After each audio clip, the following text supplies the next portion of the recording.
Let's do this. Now, before we talk about the game, let's watch the trailer. 50,000 people used to live here. Now it's a ghost town. Our so-called leaders prostituted us to the West, destroyed our culture, our economies, our honor.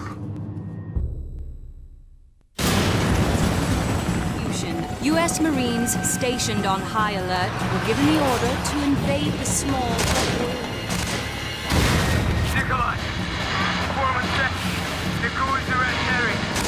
Just as they lay waste to our country, we shall lay waste to theirs. You think this will stop the bloodshed?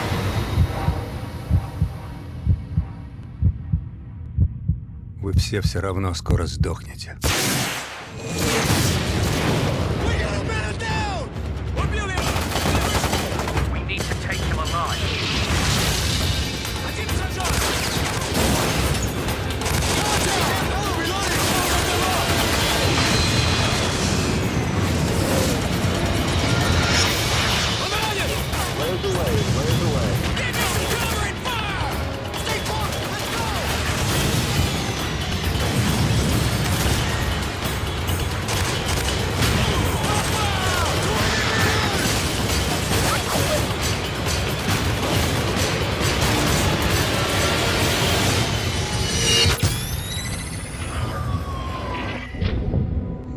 Now, just let me paint a picture.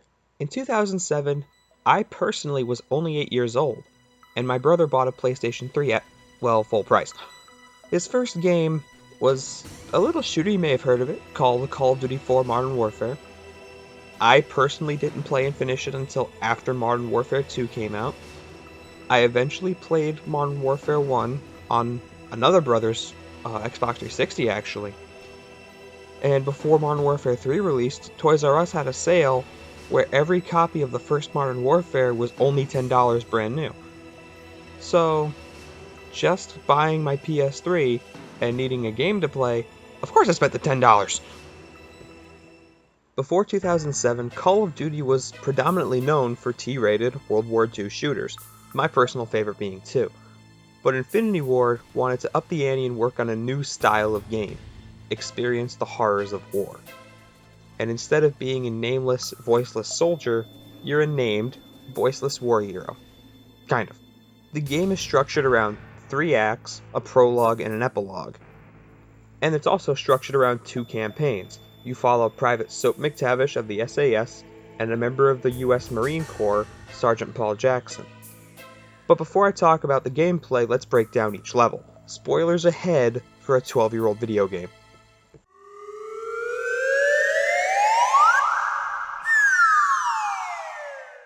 Remember, switching to your pistol is always faster than reloading. Alright, so, come this way. Using your knife is even faster than switching to your pistol. Knife the watermelon. Nice! Your fruit killing skills are remarkable. First on the chopping block is FNG. It's the first mission in the game, it's a training mission.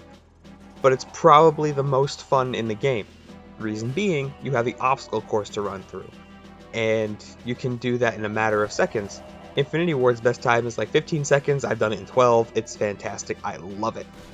But you can also knife watermelons, and you can challenge your friends on the leaderboard if you play the remastered version. Pretty good soap, but I've seen better. The next mission is called Crew Expendable. It's not just an alien reference as I thought, but the SAS storm a tanker like Metal Gear Solid 2, but instead of finding Metal Gear, they find a supposed nuclear device. They don't have enough time to extract it. MiGs are called in, the entire place gets leveled, you have to get out before it sinks, and it is one of the most epic moments in a video game.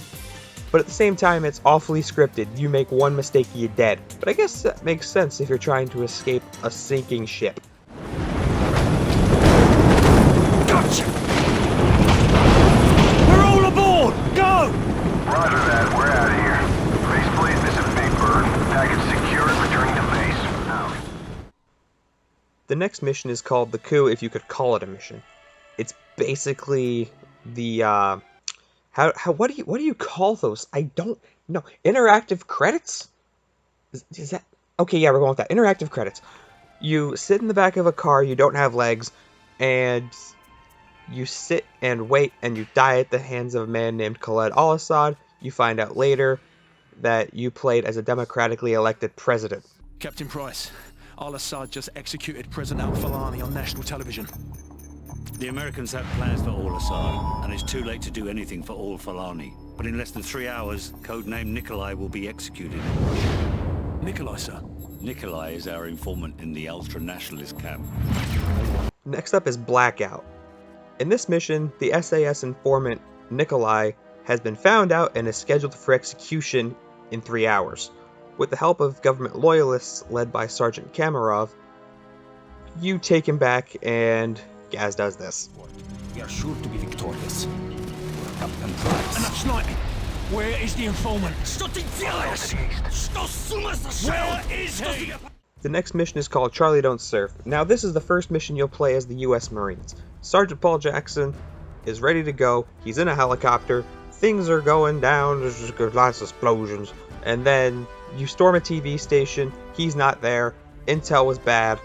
That was the level. That's the entire level. Yeah. 4-1 for military intelligence. Next is the Bog.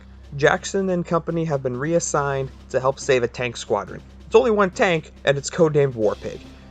And of course they do. It's a video game. You don't die this early. Whoops, spoilers.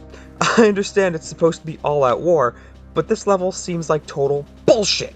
I've beaten this game on veteran, and I had trouble with this mission on regular. What the fuck happened here?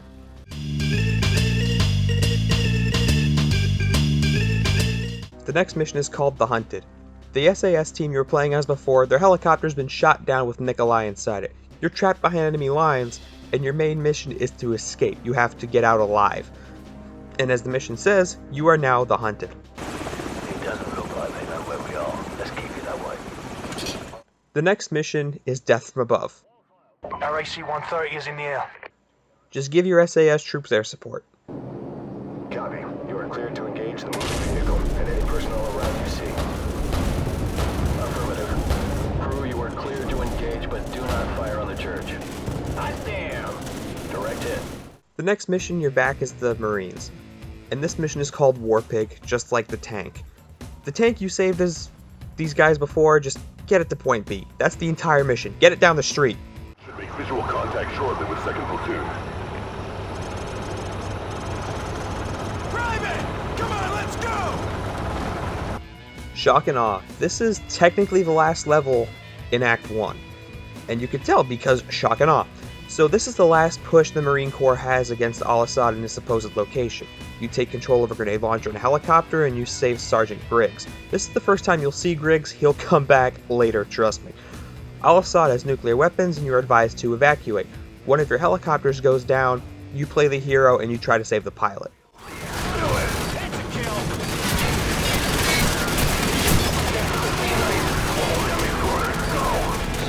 Aftermath. I don't know why this counts as a level. I got greedy. I flew too close to the sun on wings of pastrami.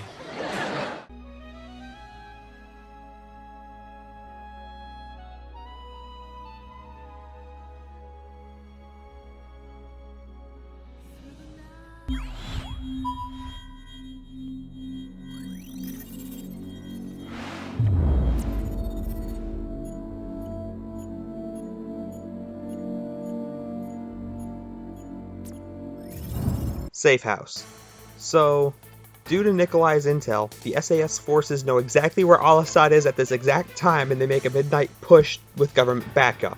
You find out the true mastermind behind all of this is Imran Zakayev, all because of a really badly timed phone call at 2 in the morning. Who then? Who? Give me a name. A name. I want his name.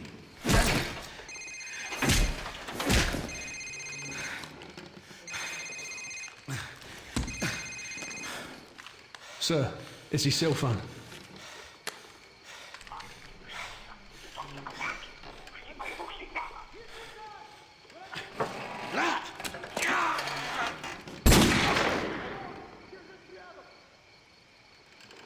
Who was that, sir? Zakayev. Imran Zakayev. all gillied up.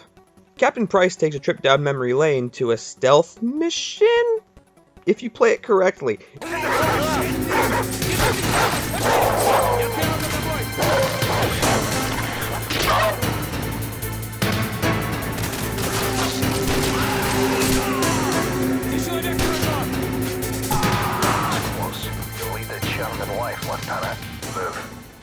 If you play like me, no.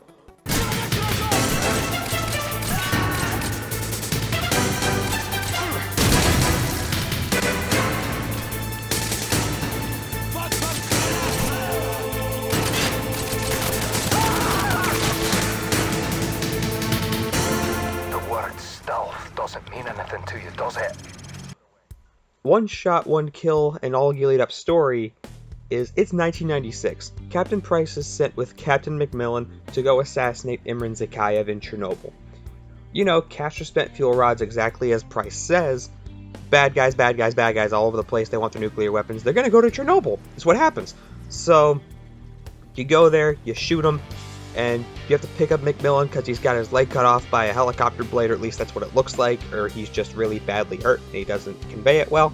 You carry him to the landing zone, you defend it, and I honestly love this part of the game. I hated it growing up, but now I know exactly where to hide and where to smell it. I love it.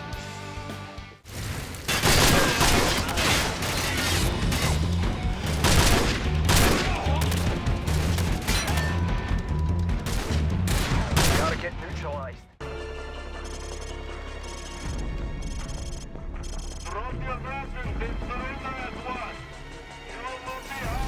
Ignore that load of bollocks. Their counterattack is imminent. Spread out and cover the southern approach. Sir, they're slowly coming up the hill. Just say when. Now flash forward back to 2011 when the game takes place. Imran Zakhaev's men are coming to claim al-Assad's body. So, defend the hill in the landing zone against al-Assad's men and Zakhaev's men. And this is where Gaz becomes my favorite character in the entire game. He is so relatable, I love him so much.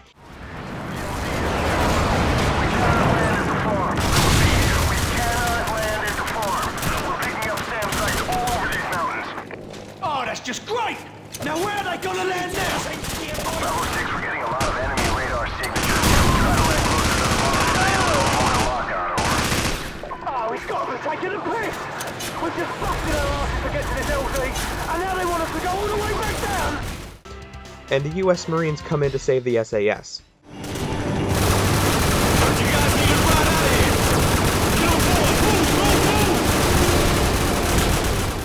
Sins of the Father is a direct continuation of Heat. So Sins of the Father is now this war is a joint operation between the Marine Corps and the SAS. They plan to kidnap Zakhaev's son and use him to get information, or at least get Zakhaev to stop. Fallen with hostile forces, over.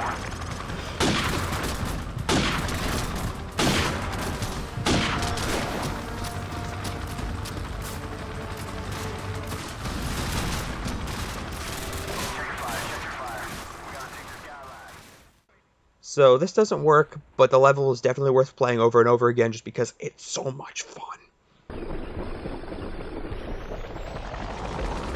Shit, kid's got some issues. Base plate, this is Bravo 6. Zakhaev's son is dead. They're coming up. The start of Act 3, Ultimatum. This mission is essentially called Ultimatum because Zakhaev says, "Everyone leaves Russia or I will launch my nukes." All US and British forces will leave Russia immediately, or suffer the consequences. So obviously you parachute into Russia and you run the path and kill everything. Get from point A to point B, leave nobody standing. Good to see you guys made it. We'll give you sniper cover once you're inside the perimeter. What the hell is that? We got a problem here. Delta 1 X-ray, we have a missile launch. I repeat, we have a missile. There's another one. Delta 1 X-ray, we have 2 missiles in the air. Over. Roger, Bravo 6. Our satellites are tracking them now. Get your team inside the facility and retake the launch control center. We're working on getting the abort codes for the Russians at this time. Out. The next mission is All In. Right after Zakhaev launches 2 nuclear missiles, All In is essentially just all in. Go into the Russian base and try to gain access. You can go the quote right way that the game tells you to, and just keep going right with Price and run into heavy resistance, heavy armor, and just take forever doing the mission, or do what I did. And I've always done this ever since I was younger. Go the left path, blow the wall with C4, the BTR won't see you coming, put some C4 on it, or use your RPG on it. If you do that and you take out the guys on the left wall, you go up the stairs, you'll find a javelin and a handful of RPGs, you'll be able to take out the BTRs, hop over the railing, and it's a straight shot to the vents. Nice one, mate.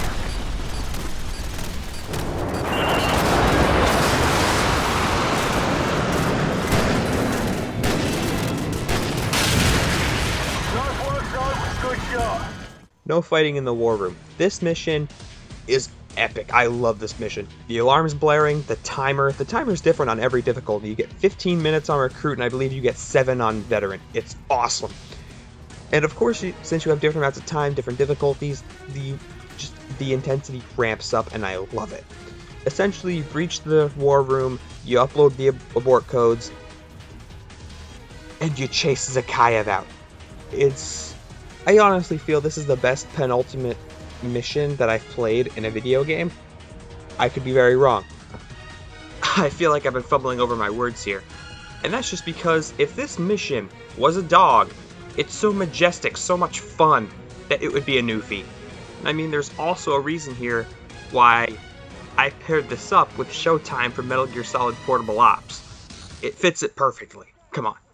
Stand by for confirmation. Stand by. Stand by. Game over. As the mission shows, at least in the name, you finished it. This is the last mission, supposedly. So, you car chase out of the base and you try to go home. 1, you're trying to chase down Zakayev. 2, you got Zakayev's men on your ass. At the end of the mission, Gaz dies, Griggs dies, Price is bleeding out, Price slides you his handgun, and you personally end the game.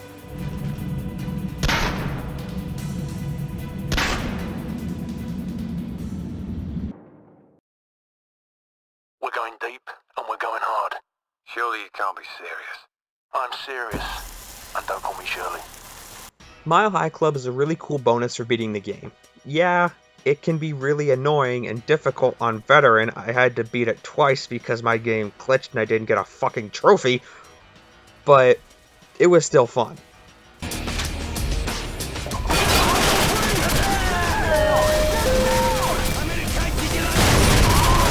You storm the plane, rescue the VIP, go for a free fall, and Gaz's voice actor tells you this line I just love.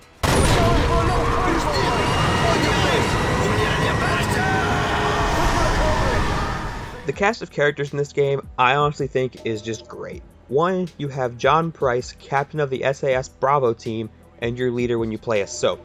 His character kind of just developed during the flashback stealth missions. I was just a lieutenant back then, doing some wet work. Then you have Gaz, Price's second in command, who is the most relatable son of a bitch I've ever met in a video game. You make it open faster. Negative, sir. You can try pulling it if it makes you feel better. Cheeky bastard. Then you have Staff Sergeant Griggs, who I honestly think was the best Marine in the game because everyone else was just Captain Noisy, to quote Miracle of Sound and Zero Punctuation. When you have these 3 main characters, they bond through war, and you have awesome banter for the briefing of the last mission like this. It's just too hot, man. But room temperature? Please, a beer should be ice cold. A lager, maybe, or a glass of water like you drink, but a pint of stout. I'm gonna have to school y'all both when we get back stateside. Yeah, well, either way, we're stopping in London first. And I'm buying. Well, at least the world didn't end. Hit it. The game has relatively no cutscenes, but that means between levels, you get a sort of satellite view of everything and you hear radio chatter from the heroes and regular talking from them as well. I love the style of cutscenes so much, mainly because you get the banter on a budget. 15,000 nukes at stake. Just another day at the office. And the bad news? We've got a new guy joining us today. Fresh out of selection. His name's Soap. The big difference between the 2 campaign styles is that the US Marine Corps portion isn't very fun and is usually meant just to feel more epic than anything else. Honestly, I barely ever replayed them, while the SAS missions are meant to be more precise like secret missions. I like the dynamic in the game though.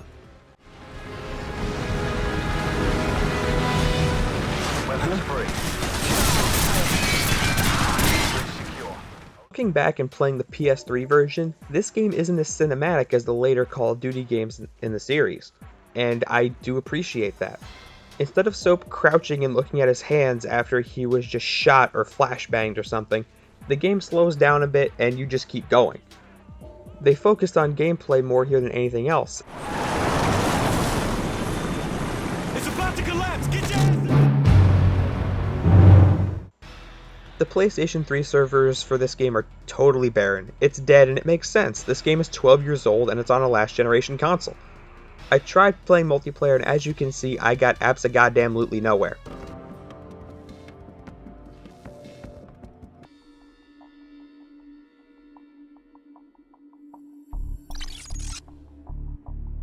Honestly, I love this game so much that I actually went through the trouble of getting 100% completion and getting the Platinum and the PS4 remaster. Mainly because there were no trophies on PS3, it was almost a launch title, you just played it. In conclusion, Call of Duty 4 Modern Warfare is a game that many have played and many should play. It's an experience that was completely unique to its time. It's a game that stands in history as a staple of its, genre and time and placement. Just like Doom, GoldenEye 007, the original Halo, and even story-based FPS games like BioShock, it certainly deserves a single playthrough at the very least, even if you just want to run through it on easy mode in a Sunday afternoon. If you're interested and you haven't played this game, it is backwards compatible on the Xbox One, so if you want to snag a cheap 360 copy, it's $3 at GameStop. And if the disc is totally, utterly fucking screwed, you can easily find a store that'll fix it. Often, some retro stores will have disc cleaning machines. Maybe it'll run you a couple bucks to get it cleaned, but it's totally worth it. Even at your local library though, most likely they will have a DVD cleaning machine. If you'd like to play the campaign and multiplayer, it's definitely worth the extra money for the remaster. But if you would just like to experience the campaign and the original way to play the game, the $3 is definitely not going to kill you. Actually, over the couple days it took to edit this video, I had to go to Walmart to buy extra pairs of pants because a lot of my friends knew there was one pair of pants I had where the pocket was tearing apart because my phone ate it or something. I don't understand it either. But before I left, I hit the video game section because I wanted to see what was on sale. And they actually had the Call of Duty Modern Warfare trilogy for $20 on Xbox 360. I didn't own it on Xbox 360, and now I do. I'm happier about this than I should be. There was also a Soap McTavish toy labeled Black Ops 4. I understand it was for Double XP and Black Ops 4. I don't know, I never played the game though. But that cost more, $5 more to be exact, than all 3 games that man was in. And that's all I have to say about Call of Duty 4 Modern Warfare, at least at this time. I personally didn't go on about the maps, the multiplayer, because I personally can't play it anymore on PS3. I know I could have talked about the remaster version, but at the same time I feel like I should be talking about the PS3 version. Yeah, the remastered version is definitely the superior version. You should play that if you want to have multiplayer, like I said earlier. But it's a gray area here. But with the recent announcement of Call of Duty Modern Warfare for PS4, Xbox One, PC, I want to keep this going. So the next video, we will be talking about Call of Duty Modern Warfare 2. We'll see you then. See you next time, mate.